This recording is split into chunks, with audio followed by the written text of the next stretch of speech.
Hey, what's up everybody? Welcome to Dad's Expensive Hobby. What's up? Today we are taking a look at the Icon Collectibles and Frazetta Girls Conan the Barbarian. This isn't normally something I collect, but I thought this looked really cool, and growing up as a Conan the Barbarian fan, I had to pick this up. Let's check out its package. Obviously the front right here looks really cool. And the side is no different, with a nice image of Conan.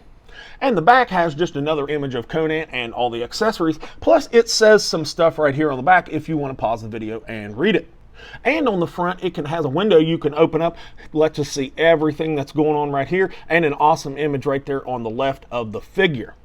All in all, this is a really awesome NECA-esque packaging system they've got going on. But that's enough about this package. Let's get him out of the package and take a closer look at him. All right, fresh out of the box, he looks really cool. He looks kind of tall, so let's get him measured up real quick. All right, to the top of his head, he is 7 inches tall. For a 1/12, that's pretty big, unless he's supposed to be 7 feet tall. And that will make him 17.5 centimeters or so. Let's stand him next to some actual 1/12 scale figures. Here he is with the Storm Arena Ken and Ryu, and they are actual 1/12, so I think he's a little big, but he still looks really good. And here he is with the Marvel Legends Boxers Deadpool and Maximum Spider-Man. And here he is with the Jada Toy Street Fighter 2 Vega and the Storm Collectibles Baki Hanma. They all look really good. Now all those comparisons look really good. He looks great next to all those different figures, but I think there's a bit of a scaling issue. I think he's a little too big. Maybe Icon Collectibles was really going more towards a 1/10 scale. Now for accessories, Frazetta Girls did not skimp out. He comes with 2 different head sculpts. He comes with this serious head sculpt on him in the package with the hair kind of straight down his back, and it looks really nice. And he also comes with this teeth gritting mean mugging face right here, and I think it's done pretty well also. And he also comes with this helmet that you can apply to either head sculpt, and it looks really good. It has hair attached to it where it's blowing off to the side, and the dry brush and stuff on it looks fantastic. And he comes with 8 hands, 2 kind of relaxed hands on him in the package, 2 more wide open hands, 2 sets of fist hands, and a set of gripping hands right here for all of his weapons. He comes with a sword and a dagger, and the case for the sword looks absolutely fantastic. Tons of dry brush on it, real metal chain right there, and the sword itself looks awesome. That gunmetal and that dry brush is beautiful. Also, his little knife is done the same way. The paint is fantastic on it, and the sculpt and everything looks super duper good. And it comes with 2 axes. It comes with this single-edged axe right here. Fantastic dry brush and paint on it. Looks really good. Comes with this double-edged axe right here. And this thing is phenomenal looking. Looks so awesome. And he also has this really nicely done shield. Look at all the battle damage that's sculpted and then painted onto it.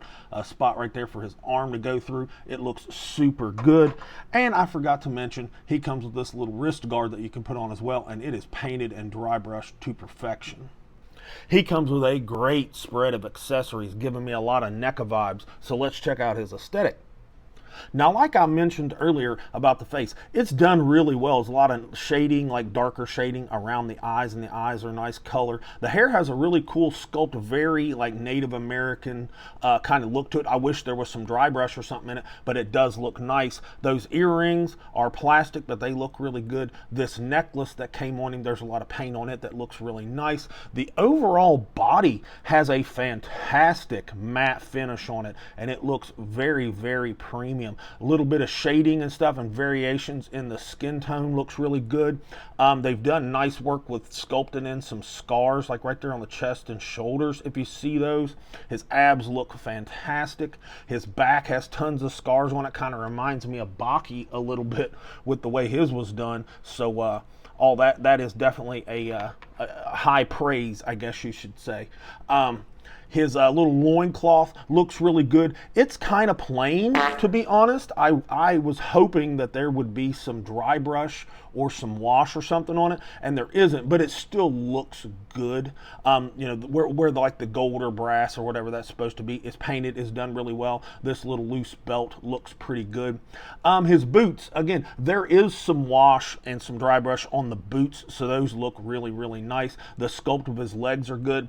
His legs are overly beefy. They look a lot like somebody has to walk everywhere they go, but there's nice veins and stuff in them, and highlights and lowlights in the skin. I do have to point out the kneecaps do not match. Fuck. Right here in hand. If you had him on a shelf, nobody probably notice it, but there, when you're staring right at him, it is a little glaring. Don't really have that big of an issue with the elbow joints, but the knees definitely don't. But overall, he looks really nice. Now for his articulation, I'm actually going to take his hair off so it doesn't inhibit his movement, just so you can see what the head does. And he looks really weird. Looks like Dawson a little bit like that. But anyways, let's check out what his head can do. It can look down super good. It looks up pretty good. And you can nuance it all around. And that is because it's on a double ball peg. Thank you.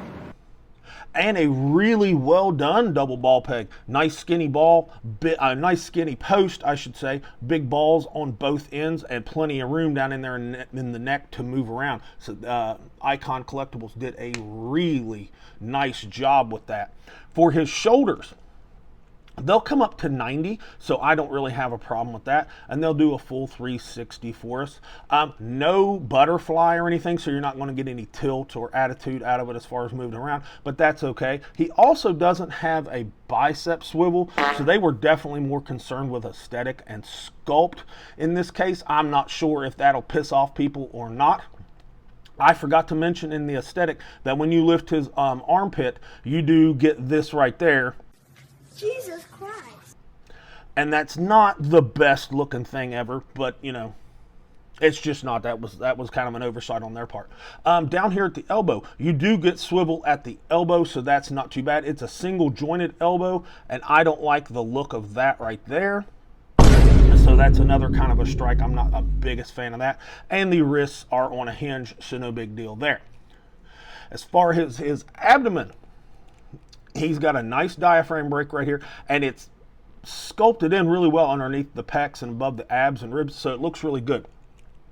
You get plenty of crunch forward, and you get plenty of lean back, and that doesn't look too horrible. It gets a little shelfy with the abs, but he's got big abs anyway, so it's not that big a deal.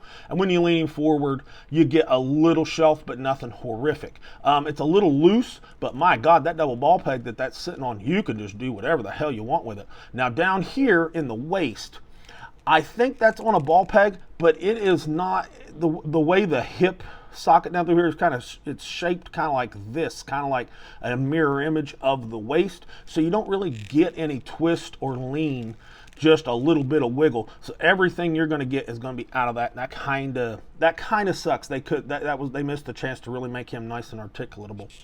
Legs, he will do a full split with no problem, and it's basically just ball pegs up in there, so I like that.